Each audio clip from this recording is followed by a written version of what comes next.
Hello my dear students, I am Pramod Kumar Saki welcomes you to my YouTube channel Make Learning Point।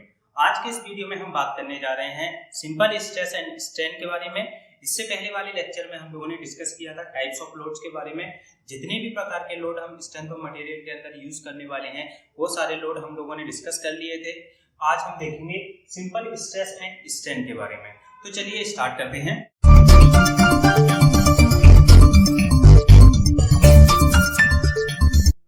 First lecture में जो देखा था strength of material के बारे में कि स्ट्रेंथ ऑफ मटेरियल के अंदर हम किसकी स्टडी करते हैं, इंटरनल रेजिस्टिंग फोर्सेस की स्टडी करते हैं।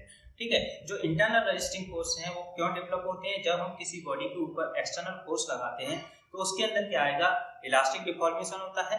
जब इलास्टिक डिफॉर्मेशन होता है तो उस डिफॉर्मेशन को रेजिस्ट करने के लिए बॉडी के अंदर कुछ रेजिस्टिंग फोर्स डेवलप होता है, उसी को हम क्या कहते हैं, इंटरनल रेजिस्टिंग फोर्स कहते हैं। तो स्ट्रेंथ ऑफ मटेरियल के अंदर हम कोई भी मेंबर लेते हैं तो जो मेंबर है वो हमारा कैसा होगा, सॉलिड मेंबर होगा। जो सॉलिड मेंबर है उसके अंदर हम जो फोर्सेस अप्लाई करेंगे वो कैसे होंगे, स्टैटिक फोर्सेस होंगे।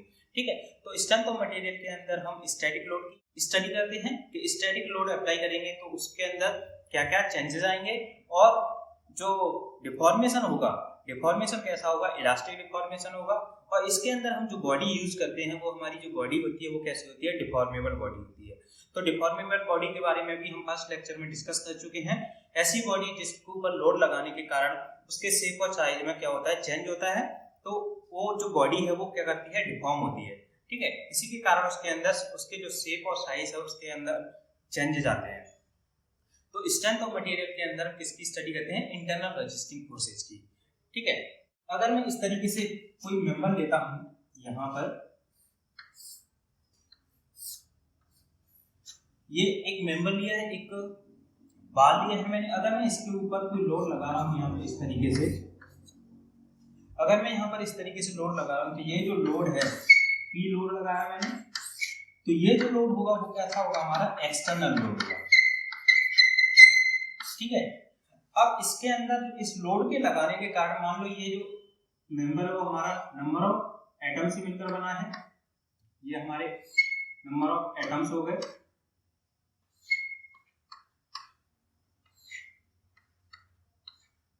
तो यहां पर क्या होगा, अगर मैं लोड लगाऊंगा तो इसके जो एटम्स हैं, एटम इस लोड को क्या करेंगे, रेजिस्ट करने की कोशिश करेंगे। तो इसके अंदर क्या होगा, इंटरनल रेजिस्टिंग फोर्स डेवलप होता है।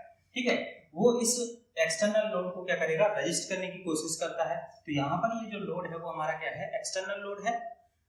अब इसके अंदर जो लोड लग रहा है, ये जो लोड है वो हमारा कैसा है, इस बॉडी के डायरेक्ट फिजिकल कांटेक्ट में है। ठीक है, ये जो बॉडी है इस बॉडी के डायरेक्ट फिजिकल कांटेक्ट में है। तो ऐसे लोड जो हमारे क्या है, बॉडी के साथ डायरेक्ट फिजिकल कांटेक्ट में होते हैं उनको क्या कहते हैं हम, mechanical force. Mechanical force, mechanical force कैसे होते हैं, जो बॉडी के साथ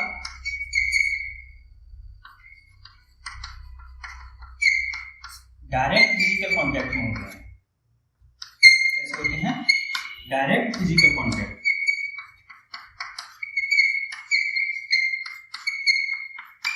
ठीक है, बॉडी के साथ डायरेक्ट फिजिकल कांटेक्ट में होते हैं, उन्हीं को हम क्या कहते हैं, मैकेनिकल फोर्सेस कहते हैं। अब इसके अंदर अगर मैं फोर्सेस का इफेक्ट देखता हूं, अलग अलग टाइप के फोर्स लगाकर हम किस तरीके से इफेक्ट जनरेट कर सकते हैं। अगर मैं इस तरीके का फोर्स लगाता हूं, जैसे यहाँ पर ये जो फोर्स अप्लाई किया मैंने, ये कैसा फोर्स है, ये हमारा पुलिंग फोर्स है, मतलब पुल कर रहे हैं हम किसी भी बॉडी को, क्या कर रहे हैं, खींच रहे हैं। तो इसके कारण क्या होगा, इसके डायमेंशंस में चेंज आएगा, तो इसको हम कहते हैं पुलिंग फोर्स। अगर मैं इसको क्या करूं, कंप्रेस करूं, ये जो लोड है इसको मैं इस तरीके से कर दूं यहाँ पर, तो ये जो लोड होगा वो हमारा कैसा होगा, पुशिंग फोर्स होगा। मतलब यहाँ पे क्या कर रहे हैं, हम इसको पुश कर रहे हैं,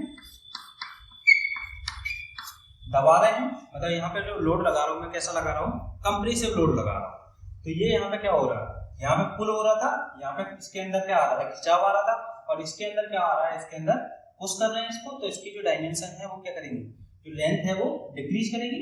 तो यहाँ पे ये पुश फोर्स लग रहा है। अगर मैं इस तरीके से लोड लगाता हूँ यहाँ पर, ये एक्सिस हो गया, यहाँ पर इस तरीके से लोड लगाया और यहाँ पर इस तरीके से लोड लगाया, तो ये जो लोड होगा वो हमारा कैसा कहलाएगा, ट्विस्ट कहलाएगा।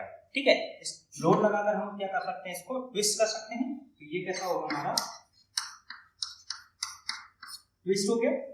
मैं क्या कर रहा हूँ यहाँ पे, इस तरीके से एक साइड से क्लॉकवाइज लगा रहा हूँ और दूसरी साइड से एंटी क्लॉकवाइज, तो दोनों डायरेक्शन में डिफरेंट लोड लगा रहा हूँ, एक साइड से क्लॉकवाइज दूसरी साइड से एंटी क्लॉकवाइज। तो ये क्या करेगा, इसको ट्विस्ट करने की कोशिश करेगा। तो ये हमारा इस तरीके से इफेक्ट जनरेट कर सकते हैं।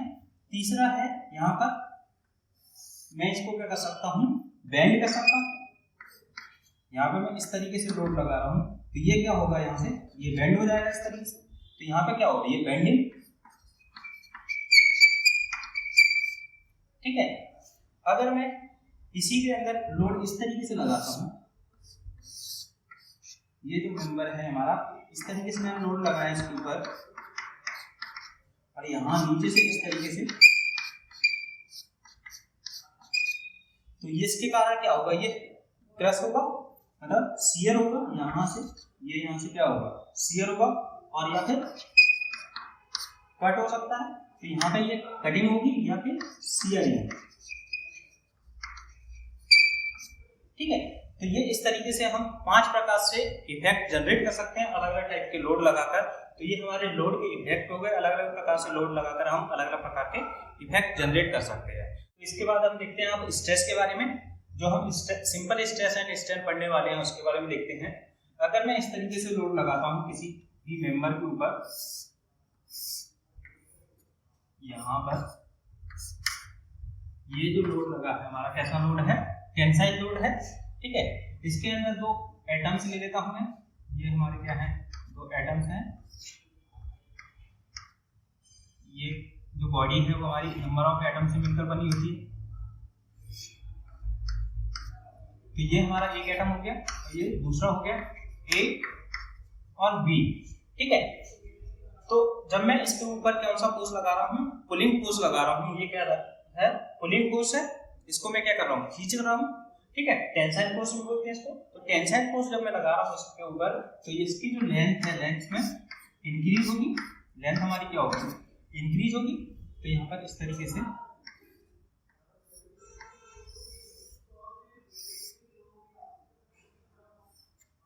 तो ये जो लेंथ है हमारी क्या होगी, इंक्रीज होगी। सपोज ये जो लेंथ है वो हमारी ये लेंथ से इंक्रीज होगी। ठीक है,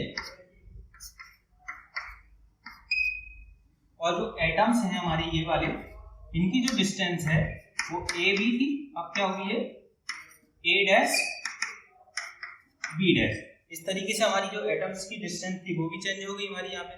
ठीक है, तो यहाँ पर क्या हो रहा है, ये एक्सटर्नल फोर्स लग रहा है, इसके कारण इसके अंदर इंटरनल फोर्स जनरेट होंगे।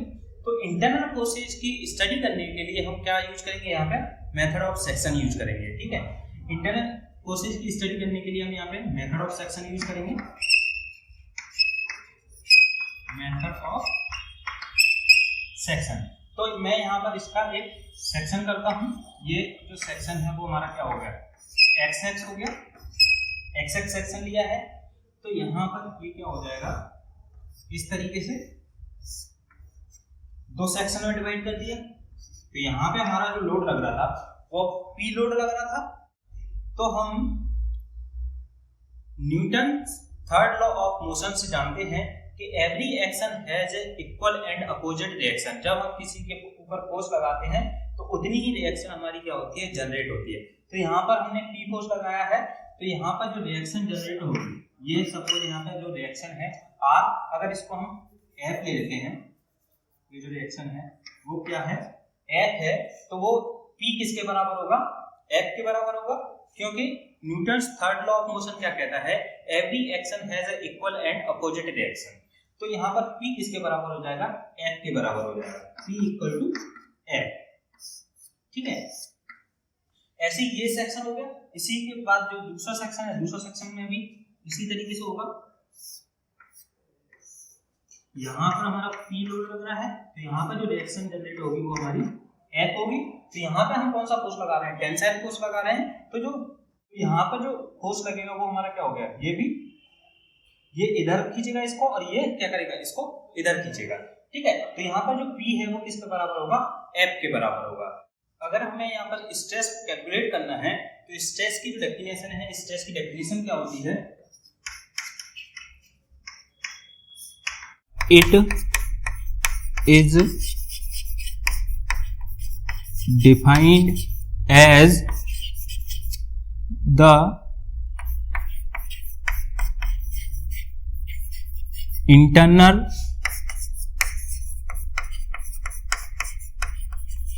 resisting force per unit area. और ये जो इंटरनल रेजिस्टिंग फोर्स है वो इंड्यूस्ड कैसे होता है, this internal resisting force induced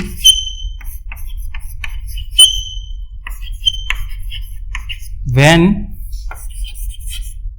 the material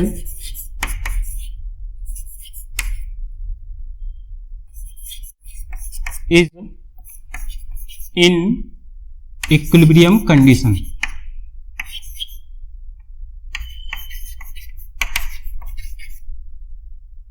equilibrium condition. ठीक है, तो स्ट्रेस को हम किस तरीके से डिफाइन करेंगे, stress is defined as an internal resisting force. यहां पे आपको ध्यान रखना है कि ये जो स्ट्रेस होती है वो हमारी क्या होती है, internal resisting force per unit area. यहां पे बच्चे गलती कर देते हैं, फोर्स पर यूनिट एरिया बोलते हैं उसको, लेकिन जो फोर्स है वो हमारा कैसा है, इंटरनल रेजिस्टिंग फोर्स है। ठीक है, जो internal resisting force per unit area है वो उसको हम क्या कहते हैं, स्ट्रेस कहते हैं। तो अगर मैं इसी को, ये जो सेक्शन था, इस सेक्शन को मैं यहां पर बनाता हूं इस तरीके से,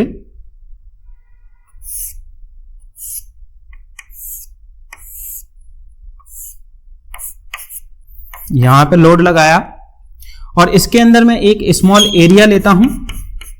ये जो एरिया है ये हमारा एरिया क्या हो गया, dA, और इसके ऊपर जो इंटरनल रेजिस्टिंग फोर्स डेवलप हो रहा है वो हमारा क्या है, dF। ठीक है, यहां पर क्या है, हमारे नंबर ऑफ पॉइंट्स हैं, नंबर ऑफ मॉलिक्यूल से मिलकर बना है यहां पर। तो यहां पे मैं एक सिंपल छोटा सा एरिया ले रहा हूं, उस छोटे से एरिया को कंसीडर करके अपन स्ट्रेस निकालेंगे। तो इस छोटे से एरिया पर स्ट्रेस क्या निकलेगी, यहां पर स्ट्रेस हो जाएगी हमारी limit delta A tends to 0, और ये क्या हो जाएगी, dF ओवर dA। ठीक है, यहां पे dF ओवर dA या फिर del F over del A, क्योंकि फोर्स पर यूनिट एरिया हमारी क्या है, स्ट्रेस है, और फोर्स हमारा कौन सा है, इंटरनल रेजिस्टिंग फोर्स। तो यहां पे ये क्या हो जाएगी, स्ट्रेस हो गई यहां पे। अब ये जो स्ट्रेस है, ये यहां पर स्ट्रेस हमारी क्या है, कांस्टेंट नहीं है, is not constant with respect to cross section. तो ये हमारा क्रॉस सेक्शन था, यहां पर इस क्रॉस सेक्शन के रेस्पेक्ट में ये जो स्ट्रेस है वो हमारी कांस्टेंट नहीं है। मतलब यहां पे अगर मैं कंसीडर कर रहा हूं तो यहां पर जो स्ट्रेस है वो हमारी अलग होगी। अगर मैं दूसरा पॉइंट लेता हूं तो दूसरे पॉइंट पे जो स्ट्रेस होगी वो हमारी क्या होगी, अलग होगी। ठीक है, तो यहां पर जो स्ट्रेस है वो हम कौन सी कंसीडर करते हैं, एवरेज स्ट्रेस कंसीडर करते हैं। अगर हम इसको देखते हैं, स्ट्रेस सिग्मा इक्वल टू क्या हो जाएगी, सिग्मा इक्वल टू होगा यहां से dF ओवर dA। तो यहां से dF इक्वल टू हो जाएगा सिग्मा dA। ठीक है, अगर मैं टोटल स्ट्रेस निकालूंगा, टोटल स्ट्रेस निकालने के लिए मैं क्या करूंगा, इसको इंटीग्रेट करूंगा टोटल एरिया के रेस्पेक्ट में 0 टू A। तो यहां पर इसको स्ट्रेस को इंटीग्रेट करते हैं, अगर 0 to A dF equal to, इसको भी 0 टू A सिग्मा dA। तो यहां पर ये जो स्ट्रेस है वो कांस्टेंट नहीं है, लेकिन अगर हम इस स्ट्रेस को कैसे लेते हैं, एवरेज स्ट्रेस लेते हैं। अगर स्ट्रेस को एवरेज स्ट्रेस लेंगे, क्योंकि यहां पर जो स्ट्रेस होगी अलग अलग पॉइंट पर अलग अलग स्ट्रेस रहेगी, उन सभी का हम यहां पे क्या लेंगे, एवरेज लेंगे। तो जो एवरेज स्ट्रेस रहेगी वो इसके अंदर क्या रहेगी, through out the cross section constant रहेगी। तो यहां पर जो स्ट्रेस होगी वो हमारी एवरेज स्ट्रेस आती है, तो यहां पर अगर निकालते हैं हम स्ट्रेस, तो सिग्मा ये क्या हो जाएगी, एवरेज स्ट्रेस हो जाएगी। ठीक है, तो जब एवरेज स्ट्रेस हो जाएगी तो ये क्या होगी, हमारी कांस्टेंट होगी। ये कैसी हो जाएगी, कांस्टेंट हो जाएगी। तो यहां पर ये जो स्ट्रेस है वो कांस्टेंट हो गई। तो यहां पर ये जो एरिया है इसके रेस्पेक्ट में हम इसको इंटीग्रेट कर रहे हैं, तो ये क्या हो जाएगी, F equal to sigma into में A। तो यहां से जो स्ट्रेस निकलेगी, स्ट्रेस इक्वल टू क्या आएगी, फोर्स अपॉन में एरिया। ठीक है, और यहां पर जो लोड है, लोड हमारा किस तरीके से बढ़ रहा था, यहां पर अगर मैं लोड है ये P इक्वल टू F आ रहा था हमारा, अभी देखा था। तो इसमें अगर मैं लोड को किस तरीके से बढ़ाऊं, धीरे धीरे करके बढ़ाता हूं। अगर मैं यहां पर P1 लोड लगाऊंगा तो जो इंटरनल रेजिस्टिंग फोर्स है वो हमारा किस डेवलप होगा, F1, और जो P1 है वो किसके बराबर होगा, F1 के बराबर। यहां पर P2 लगाता हूं तो ये क्या हो जाएगा, F2, और ये P2 और F2 दोनों इक्वल होंगे।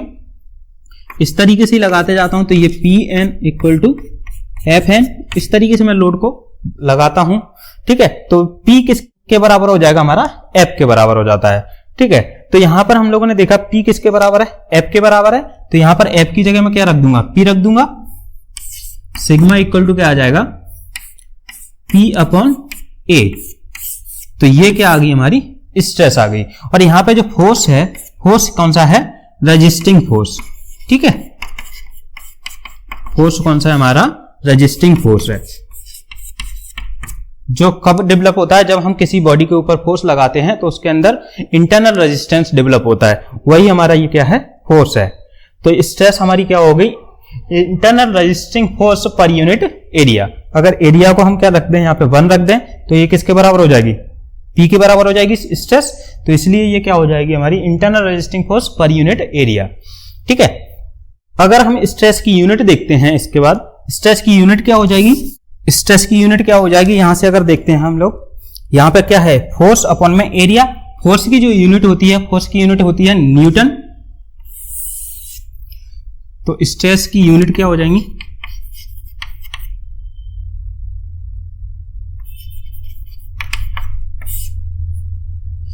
यूनिट ऑफ स्ट्रेस या स्ट्रेस की यूनिट, तो ये क्या होगी हमारी, न्यूटन पर मीटर स्क्वायर, या फिर न्यूटन पर मीटर स्क्वायर को ही हम क्या कहते हैं, पास्कल कहते हैं। ठीक है, अगर मैं इसको क्या लिखूं, 1 न्यूटन पर मीटर स्क्वायर, तो ये किसके बराबर होगी, हमारी 1 पास्कल के। अगर मैं इसमें क्या लगा दूं, 1 kilo Newton per metre square, तो ये क्या हो जाएगी, 1 किलो पास्कल। अगर यहीं पे मैं क्या करूं, इसको mega Newton per metre square, तो ये क्या हो गई, 1 मेगा पास्कल। तो यहां पे मेगा का मतलब होता है, मेगा मतलब 10 टू द पावर 6। तो इसको हम क्या लिख सकते हैं, 10 to the power 6 Newton per metre square equal to हो जाएगा 1 मेगा पास्कल। अगर मैं गीगा पास्कल लिखता हूं तो ये क्या हो जाता है, 10 to the power 9 newton per metre square equal to 1 GPa। ठीक है, तो ये हमारी यूनिट होती है। अगर इसको मैं न्यूटन पर mm स्क्वायर में लिखूं तो 1 न्यूटन पर mm स्क्वायर किसके बराबर होगा, न्यूटन पर mm स्क्वायर हो जाएगा हमारा 1 मेगा पास्कल के। ठीक है, किस तरीके से, अगर मैं यहां पर जो न्यूटन पर मीटर स्क्वायर था, यहां पर ये न्यूटन पर मीटर स्क्वायर है, अगर मैं इसको mm स्क्वायर को क्या लिखूं, 10 टू द पावर -3 लिखता हूं, तो ये क्या हो जाएगा 1 न्यूटन पर 10 टू द पावर -3, और ये क्या हो जाएगा मीटर स्क्वायर। ये 10 टू द पावर -3 है, वो ऊपर जाएगा तो क्या होगा 10 टू द पावर 6 न्यूटन पर, ये इसके बराबर हो जाएगा 10 to the power 6 Newton per metre square. और ये किसके बराबर है हमारा 10 to the power 6 Newton per metre square, यहां पर 1 मेगा पास्कल के। तो ये हमारी यूनिट रहती है स्ट्रेस की, ये हमारी ज्यादातर यूज की जाती हैं। अगर इसके अलावा भी कोई यूनिट आएगी तो अपन आगे डिस्कस कर लेंगे। अब इसके बाद देखेंगे हम लोग टाइप्स ऑफ स्ट्रेस के बारे में। तो टाइप्स ऑफ स्ट्रेस देखने से पहले हम लोग समझते हैं कि स्ट्रेस हमारी जो है वो कौन सी क्वांटिटी है। क्या ये स्केलर क्वांटिटी है, क्या ये वेक्टर क्वांटिटी है। तो स्केलर क्वांटिटी के लिए हमें क्या जरूरत पड़ती है, ओनली मैग्नीट्यूड की। ठीक है, यहां पर अगर देखते हैं हम स्केलर क्वांटिटी और वेक्टर क्वांटिटी और स्ट्रेस के बारे में। तो स्केलर क्वांटिटी के लिए हमें किसकी जरूरत पड़ती है, ओनली मैग्नीट्यूड की। यहां पे केवल मैग्नीट्यूड की जरूरत पड़ती है। अगर मैं मास की बात करता हूं तो मास की जो यूनिट है वो क्या होती है, किलोग्राम है। अगर मैं मार्केट में चीनी लेने जाता हूं या फिर चावल लेने जाता हूं, जो भी लेने जाता हूं, तो उसके लिए मुझे क्या बताना पड़ता है, उसको मास बताना पड़ता है उसका, कि हमें 1 किलो चीनी चाहिए। तो वहां पे मैंने क्या बताया, उसका ओनली मैग्नीट्यूड बताया है। तो उस मैग्नीट्यूड से हमने क्या किया, उसको स्केलर क्वांटिटी को डिफाइन कर दिया। लेकिन वेक्टर क्वांटिटी में क्या होता है, मैग्नीट्यूड और डायरेक्शन दोनों बताना पड़ता है। ये मैग्नीट्यूड एंड डायरेक्शन। ठीक है, जब मैं चीनी लेने गया तो चीनी लेने के लिए मुझे बस क्या बताना पड़ा कि मुझे 1 किलो चीनी चाहिए। ये तो नहीं बताना पड़ा कि मुझे नॉर्थ डायरेक्शन में 1 किलो चीनी चाहिए। लेकिन हमें यहां पे वेक्टर क्वांटिटी में क्या होता है कि मैग्नीट्यूड के साथ साथ डायरेक्शन भी बताना पड़ता है। अगर मैं कोई फोर्स है, फोर्स इस तरीके से अप्लाई कर रहा हूं, यहां पे ये जो फोर्स है P अप्लाई किया, तो अगर मैं इसमें 10 किलो न्यूटन का फोर्स लगाता हूं, 10 किलो न्यूटन, तो यहां पे मैंने इसको क्या बताया, मैग्नीट्यूड बताया। यहां पे जो डायरेक्शन है ये किसको बता रहा है, यहां पे कि किस डायरेक्शन में ये जो लोड है वो अप्लाई हो रहा है। अगर मैं इसकी डायरेक्शन चेंज कर देता हूं तो जो लोड का इफेक्ट है वो भी हमारा क्या हो जाता है, चेंज हो जाता है। तो यहां पर वेक्टर क्वांटिटी में हमें क्या करना पड़ता है, मैग्नीट्यूड के साथ साथ डायरेक्शन भी बतानी पड़ती है। तो यहां पे मैग्नीट्यूड हमारा 10 किलो न्यूटन हो गया और डायरेक्शन क्या हो गई, ये कि इस डायरेक्शन में हमारा फोर्स लग रहा है। अगर मैं ये डायरेक्शन चेंज कर देता हूं, इस तरीके से कर देता हूं, तो यहां पे क्या हो गया, इसका इफेक्ट चेंज हो जाएगा पूरा। तो इस तरीके से हम मैग्नीट्यूड और डायरेक्शन के द्वारा किसी भी वेक्टर क्वांटिटी को डिफाइन कर सकते हैं। अब लेकिन स्ट्रेस के लिए हमें किसकी जरूरत पड़ती है, मैग्नीट्यूड प्लस डायरेक्शन और प्लस में प्लेन। ठीक है, मैग्नीट्यूड की तो जरूरत पड़ती है, उसके साथ डायरेक्शन और किस प्लेन में जो लोड है वो अप्लाई हो रहा है उस प्लेन के बारे में भी हमें बताना पड़ता है। तो इसके द्वारा स्ट्रेस को हम डिफाइन करते हैं। तो स्ट्रेस हमारी ना तो वेक्टर क्वांटिटी है ना ही स्केलर क्वांटिटी है, ये कैसी है, एक टेंसर क्वांटिटी है। ये कैसी है, हमारी एक टेंसर क्वांटिटी है। ठीक है, टेंसर क्वांटिटी में क्या होता है कि ऐसी क्वांटिटी जो वेक्टर एडिशन को फॉलो नहीं करती हैं, does not follow vector addition. ये वेक्टर एडिशन को फॉलो नहीं करती हैं, केवल किसको फॉलो करती हैं, एल्जेब्रिक एडिशन को।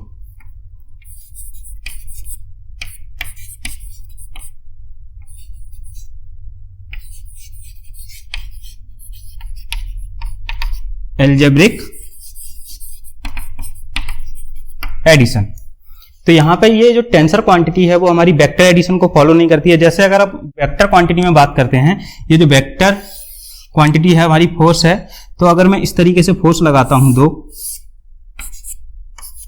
यहां पे P और ये Q थीटा एंगल पर, यहां पे इसका जो रिजल्टेंट होगा वो रिजल्टेंट हमारा किस तरीके से निकलेगा, R इक्वल टू हो जाएगा यहां पर अंडर रूट में P स्क्वायर प्लस में Q स्क्वायर प्लस में 2PQ cos थीटा। तो ये हमारा क्या है, वेक्टर एडिशन है। ठीक है, लेकिन जो एल्जेब्रिक एडिशन होता है वो हमारा किस तरीके से होता है, अगर मैं करंट लेता हूं यहां पर इस तरीके से, ये 2 एम्पियर 3 एम्पियर और ये टोटल कितना हो जाएगा 5 एम्पियर। तो यहां पे ये दोनों क्या हो गए, ऐड हो गए। तो ये जो है वो हमारा क्या है, एल्जेब्रिक एडिशन है। अगर मैं हीट लेता हूं, हीट लेता हूं, हीट हमारी इधर आ रही है, इधर आ रही है, और ये फाइनल इधर जा रही है। ठीक है, यहां से क्या हो रहा है, हीट इसके अंदर आ रही है, हीट यहां से इसके अंदर आ रही है, तो ये मान लो 50 किलो जूल है, और ये भी 50 किलो जूल है। तो ये जो हीट है वो हमारी क्या हो जाएगी यहाँ पे 100 किलो जूल। ठीक है, ये क्या हो गया, एल्जेब्रिक एडिशन हो गया। ऐसे यहाँ पे भी ये क्या हो गया, एल्जेब्रिक एडिशन है। तो जो स्ट्रेस है वो हमारी टेंसर क्वांटिटी होती है, जो किसको फॉलो करती है, हमारी एल्जेब्रिक एडिशन को फॉलो करती है। लेकिन इसको डिफाइन करने के लिए हमें तीनों की जरूरत पड़ती है, मैग्नीट्यूड, डायरेक्शन एंड प्लेन। किस प्लेन में हम फोर्स अप्लाई कर रहे हैं। ठीक है, तो ये हमारी क्या होती है, स्ट्रेस होती है। तो टाइप्स ऑफ स्ट्रेस हम इसी के आधार पर देखते हैं। तो चलिए देखते हैं टाइप्स ऑफ स्ट्रेस। तो स्ट्रेस को हम दो प्रकार से क्लासिफाई करते हैं। स्ट्रेस हमारी दो प्रकार से होती है क्लासिफाई।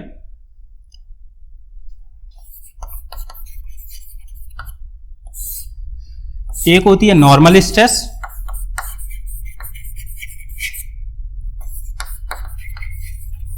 और दूसरी होती है टेंजेंशियल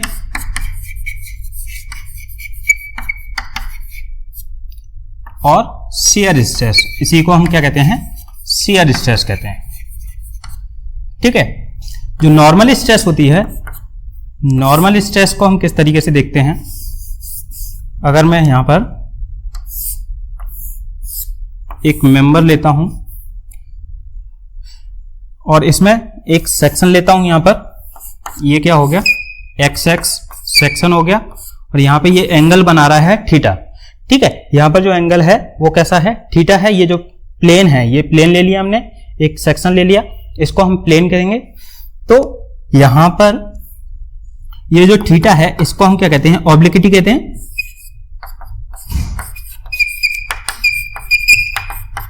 ऑब्लिक्विटी। तो यहां पर जो नॉर्मल स्ट्रेस है, नॉर्मल स्ट्रेस क्या होती है, एक ऐसी स्ट्रेस जो प्लेन के परपेंडिकुलर डायरेक्शन में लगती है, प्लेन की नॉर्मल डायरेक्शन में लगती है। तो यहां पर ये जो डायरेक्शन है वो हमारी क्या है, इसकी नॉर्मल डायरेक्शन है। यहां से ये 90 डिग्री बना रही है। ठीक है, तो ये जो स्ट्रेस है वो हमारी क्या कहलाएगी, नॉर्मल स्ट्रेस। ठीक है, तो ये प्लेन के क्या है, नॉर्मल डायरेक्शन में है या फिर प्लेन के परपेंडिकुलर डायरेक्शन में।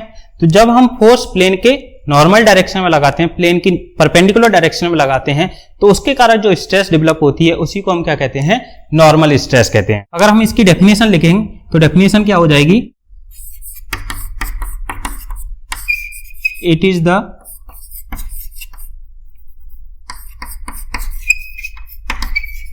Restoring force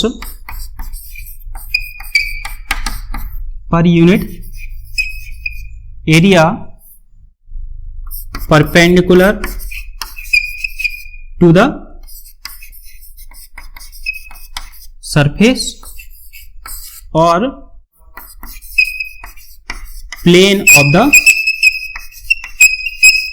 body. ठीक है, perpendicular to the plane of the body या परपेंडिकुलर टू द सरफेस। यहां पर ये प्लेन लिया हमने, इसके परपेंडिकुलर डायरेक्शन में जो स्ट्रेस लग रही है वो हमारी क्या है, नॉर्मल स्ट्रेस है।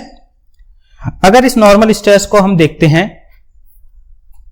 इस डायरेक्शन में, इसकी लॉन्गिट्यूडिनल डायरेक्शन में, अगर यहां पर फोर्स हमारा इस तरीके से लग रहा है,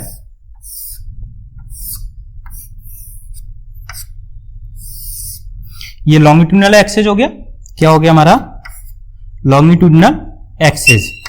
तो इस डायरेक्शन में जब फोर्स लगेगा, तो इस डायरेक्शन में जो फोर्स लगेगा तो इसके कारण जो स्ट्रेस डेवलप होगी उस स्ट्रेस को हम क्या कहेंगे, लॉन्गिट्यूडिनल स्ट्रेस। क्योंकि जो फोर्स है वो हमारा किस डायरेक्शन में लग रहा है, लॉन्गिट्यूडिनल एक्सिस के अलोंग लग रहा है। तो ये जो स्ट्रेस है, लॉन्गिट्यूडिनल स्ट्रेस है, वो हमारी एक टाइप की नॉर्मल स्ट्रेस ही होती है। यहाँ पे जो फोर्स है वो हमारा कहाँ लग रहा है, लॉन्गिट्यूडिनल एक्सिस के अलोंग लग रहा है। और यहाँ पे जो ये जो प्लेन है, ये जो प्लेन है वो हमारा क्या कहलाएगा, क्रॉस सेक्शन। ठीक है, यहाँ पे ये क्या है, हमारा क्रॉस सेक्शन हो गया।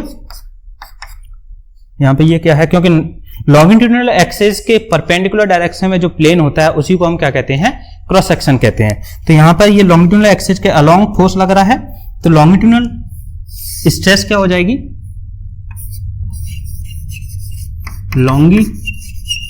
longitudinal stress is the type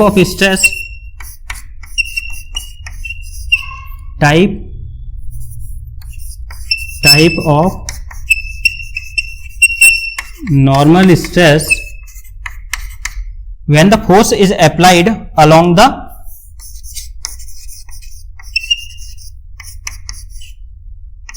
when the force is applied along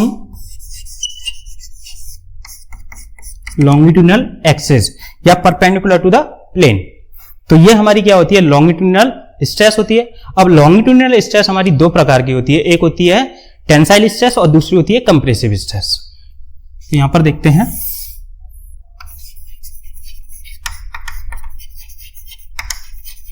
longitudinal stress, तो ये होगी हमारी, एक हो गई टेंसाइल स्ट्रेस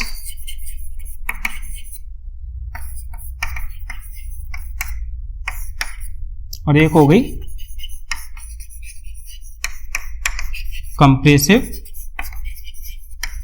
स्ट्रेस। तो टेंसाइल स्ट्रेस क्या होती है, जब हम किसी बॉडी के ऊपर टेंसाइल फोर्स अप्लाई करते हैं तो उस फोर्स के कारण जो स्ट्रेस डेवलप होती है उस बॉडी के अंदर, उसको हम क्या कहेंगे, टेंसाइल स्ट्रेस कहेंगे। या फिर जब कोई हम स्ट्रेचिंग फोर्स अप्लाई करते हैं किसी बॉडी के ऊपर तो उसके अंदर क्या आएगा, कुछ स्ट्रेस डेवलप होगी, कुछ इंटरनल रेजिस्टिंग फोर्स डेवलप होगा, तो उसको स्ट्रेस कहेंगे, कौन सी, टेंसाइल स्ट्रेस। तो यहां पर अगर मैं इस तरीके से फोर्स अप्लाई करूंगा, ये क्या हो गया हमारा टेंसाइल फोर्स। तो जब ये इस तरीके से फोर्स अप्लाई होगा तो it is the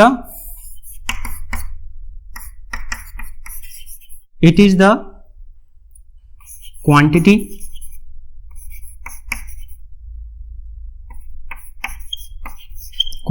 of stress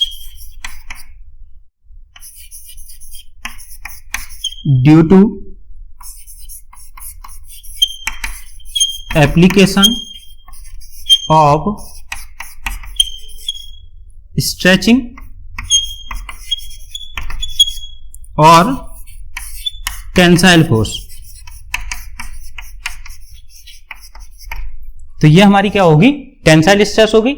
अगर मैं कंप्रेसिव लोड लगाता हूं तो कंप्रेसिव लोड लगाने के कारण जो स्ट्रेस डेवलप होगी वो हमारी कैसी होगी, कंप्रेसिव स्ट्रेस। अगर मैं इस तरीके से लोड लगाऊंगा, यहां पर जो लोड कंप्रेसिव इन नेचर है तो उसको हम क्या कहेंगे, कंप्रेसिव लोड कहेंगे, और इस लोड के कारण जो स्ट्रेस डेवलप होगी उसको क्या कहेंगे, कंप्रेसिव स्ट्रेस। ठीक है, ये क्या होती है, it is opposite to tensile stress.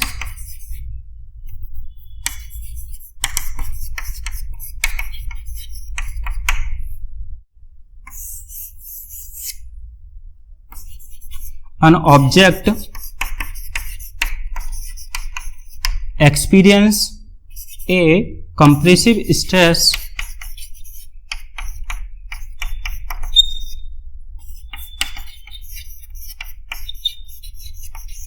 when a squeezing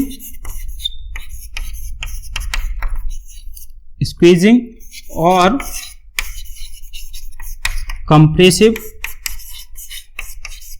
force is applied। तो इसको हम क्या कहेंगे, कंप्रेसिव स्ट्रेस। तो ये होगी हमारी लॉन्गिट्यूडिनल स्ट्रेस। इसके बाद एक होती है हमारी टेंजेंशियल स्ट्रेस या शियर स्ट्रेस। तो इसके बाद इसको देखते हैं हम। तो ये है हमारी टेंजेंशियल स्ट्रेस या शियर स्ट्रेस। इसके लिए मैं बनाता हूं यहां पर फिर से,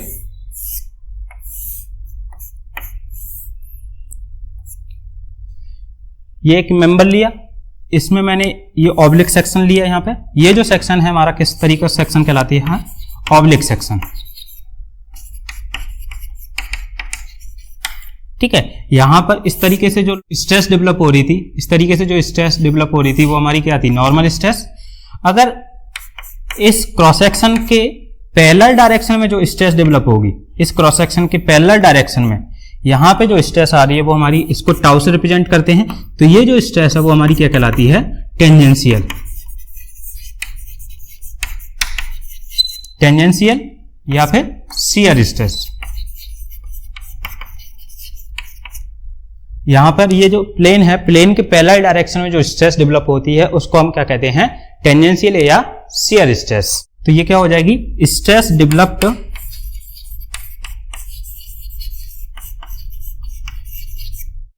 stress developed when a load is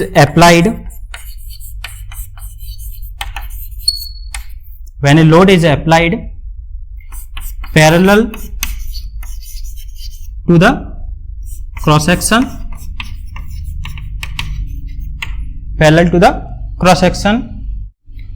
या फिर पैरेलल टू द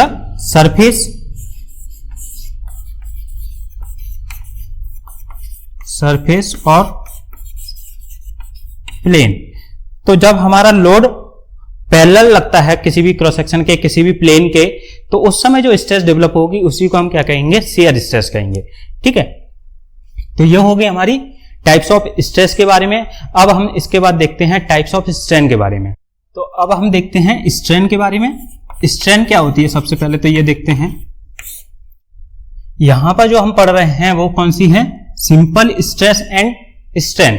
ठीक है, जो हम लोगों ने अभी देखा था ऑब्लिक सेक्शन पर जो स्ट्रेस डेवलप हो रही है इस तरीके से, ये जो है वो सेक्शन हमारा क्या है, ऑब्लिक सेक्शन है। ठीक है, ऑब्लिक सेक्शन पर जो स्ट्रेस डेवलप होंगी उसके बारे में नहीं पढ़ना, ये हम किसके अंदर पढ़ते हैं, प्रिंसिपल प्लेन्स और प्रिंसिपल स्ट्रेस में पढ़ते हैं। यहां पे हम सिर्फ बात करेंगे सिंपल स्ट्रेस और स्ट्रेन के बारे में। तो यहां पर जो स्ट्रेन है, स्ट्रेन को हम किस तरीके से डिफाइन करते हैं, स्ट्रेन एक मेजरेबल क्वांटिटी है। स्ट्रेन को हम मेजर कर सकते हैं, लेकिन स्ट्रेस को हम मेजर नहीं कर सकते हैं। स्ट्रेन को हम किसके द्वारा मेजर कर सकते हैं, किसी भी स्ट्रेन गेज के द्वारा या फिर स्ट्रेन रोसेट के द्वारा स्ट्रेन को मेजर किया जा सकता है। लेकिन स्ट्रेस के लिए कोई भी ऐसा इंस्ट्रूमेंट नहीं बना है जिसके द्वारा अपन डायरेक्ट किसी भी मटेरियल के अंदर लगाएं और स्ट्रेस हमें पता चल जाए कि इसके अंदर इतनी स्ट्रेस डेवलप हुई है। ठीक है, तो स्ट्रेस हमारी क्या है, एक मेजरेबल क्वांटिटी है। कैसी है, मेजरेबल क्वांटिटी है। और स्ट्रेन के अंदर जो मेजरेबल क्वांटिटी है, तो इसके अंदर हम मेजर क्या करेंगे, it is the measure of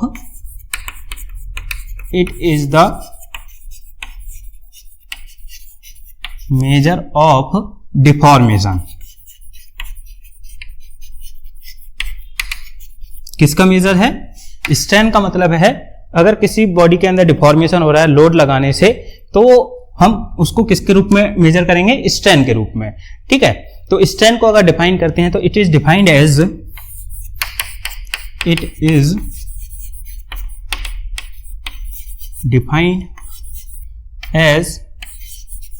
the amount of deformation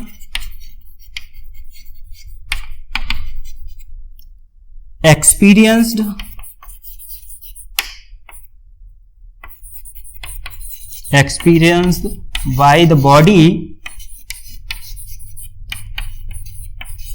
in the direction of applied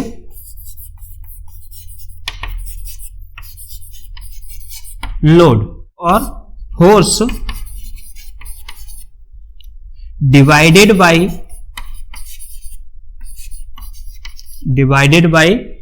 the original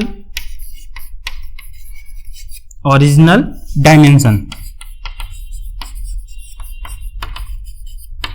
ठीक है, तो ये क्या होती है, जो स्ट्रेन है उसको हम किस तरीके से डिफाइन करते हैं, amount of deformation experienced by the body in the direction of applied force divided by the original dimension। तो जो डिफॉर्मेशन आ रहा है लोड लगाने के कारण, वो डिफॉर्मेशन अपॉन में उसकी ओरिजिनल डायमेंशन। तो हम इसको अगर इस तरीके से लिखते हैं रेशियो के रूप में, स्ट्रेन इक्वल टू, इसको हम एप्सिलॉन से डिनोट करते हैं। तो स्ट्रेन क्या हो जाएगी यहां पे, एप्सिलॉन इक्वल टू हो जाएगा चेंज इन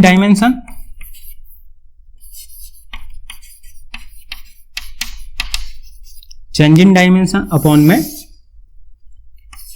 ओरिजिनल डायमेंशन। ठीक है, चेंज इन डायमेंशन अपॉन में ओरिजिनल डायमेंशन। तो यहां पर स्ट्रेन हमारी क्या हो गई, चेंज इन डायमेंशन अपॉन में ओरिजिनल डायमेंशन। ठीक है, स्ट्रेन हो गई हमारी epsilon equal to change in dimension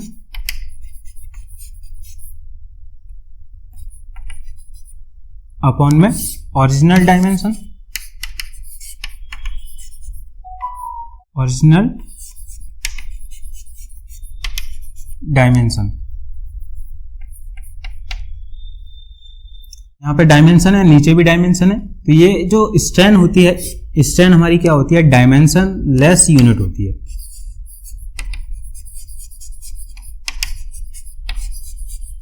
dimension less unit. अगर हम लेंथ के टर्म में बात करते हैं, लेंथ के टर्म में देखते हैं, तो यहाँ पर क्या होगी, चेंज इन लेंथ अपॉन में ओरिजिनल लेंथ। और लेंथ की जो यूनिट होती है, लेंथ की यूनिट क्या होती है, मीटर होती है। तो यहाँ पर चेंज इन लेंथ, इसकी भी यूनिट क्या हो जाएगी, मीटर हो जाएगी, और इसकी भी यूनिट क्या होगी, मीटर होगी। तो यहाँ पर दोनों कैंसिल हो जाएंगे। तो यहाँ पर क्या होती है, ये डायमेंशन लेस यूनिट होती है। तो जो स्ट्रेन है, स्ट्रेन हमारी होती है, एक होती है नॉर्मल स्ट्रेन, जिस प्रकार से हमारी नॉर्मल स्ट्रेस थी, तो नॉर्मल स्ट्रेन, और एक होगी शियर स्ट्रेन। ठीक है। तो नॉर्मल स्ट्रेन का ही एक टाइप होता है हमारा, जिस तरीके से हमारी क्या लॉन्गिट्यूडिनल स्ट्रेस थी, तो लॉन्गिट्यूडिनल स्ट्रेन। और इसके अंदर क्या आएंगी, हमारी दो आएंगी, एक होगी टेंसाइल स्ट्रेन, टेंसाइल स्ट्रेन, और दूसरी होगी कंप्रेसिव स्ट्रेन।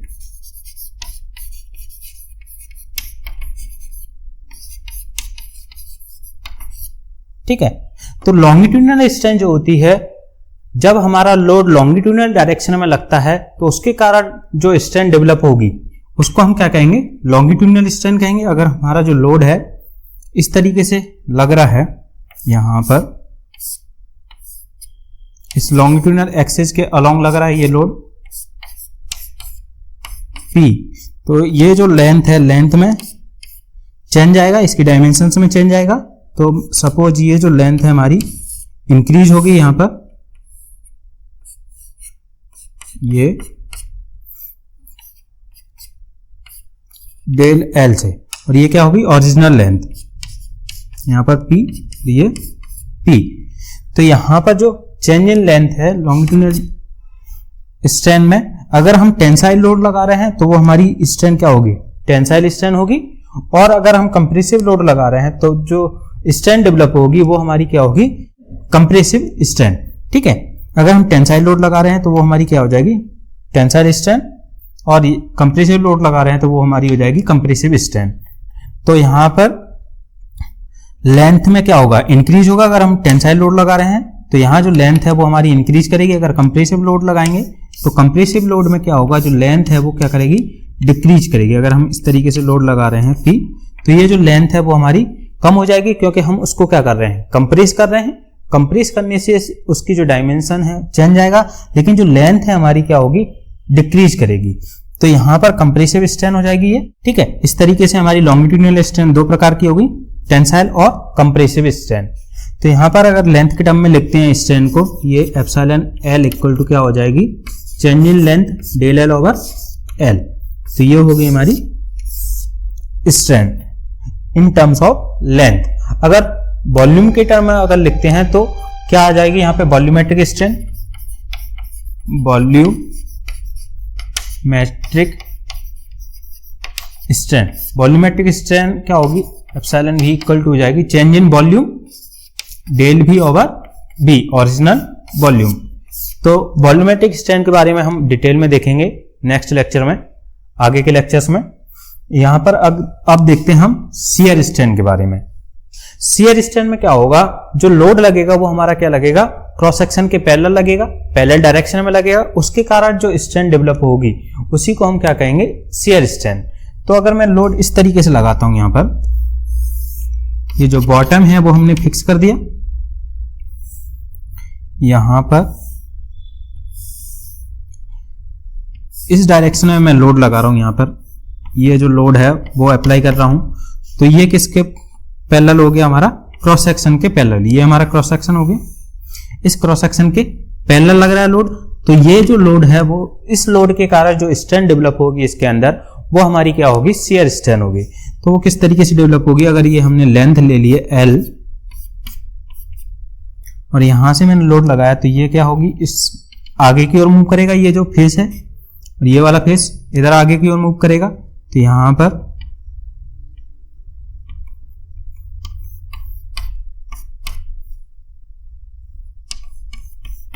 ये इस तरीके से हो जाएगा।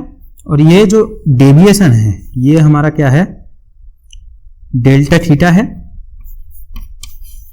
डेल्टा थीटा से ये क्या करेगी, डेविएट करेगी। ये जो एज है, ये जो फेस है वो हमारा डेल्टा थीटा से डेविएट करेगा। ठीक है, तो यहां पर ये जो है ये हमारा चेंज आ रहा है, यहां पर इसको डेल एल ले लेते हैं और ये क्या हो गया यहां पे एन और इसको दे दिया एन डैश। ठीक है, यहां पर एम और ये एम डैश। तो इस तरीके से हमारा इसके अंदर ये डेविएशन आएगा। अब इसके अंदर हम अगर स्ट्रेन निकालते हैं तो यहां पर एप्सिलॉन एस लिख सकते हैं शियर स्ट्रेन के लिए। तो एप्सिलॉन एस इक्वल टू हो जाएगा यहां पर एन, जो चेंज इन लेंथ है हमारा ये है एन डैश अपॉन में ओरिजिनल लेंथ हमारी क्या है, ये है, इसको पी ले लिया, ये क्या हो जाएगा एन पी। ठीक है, तो यहां पर एप्सिलॉन एस इक्वल टू क्या होगा, ये डेल एल ओवर एल। ये हमारी क्या हो गई, इसके अंदर शियर स्ट्रेन हो गई। तो शियर स्ट्रेन को डिफाइन किस तरीके से करेंगे, ये जो डेफिनेशन होगी इसकी शियर स्ट्रेन की डेफिनेशन अपन लिखते हैं यहां पर, shear strain is defined as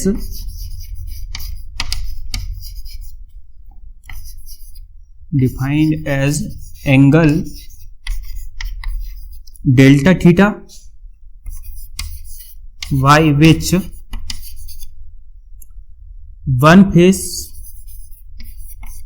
one phase have been moved relative to opposite phase।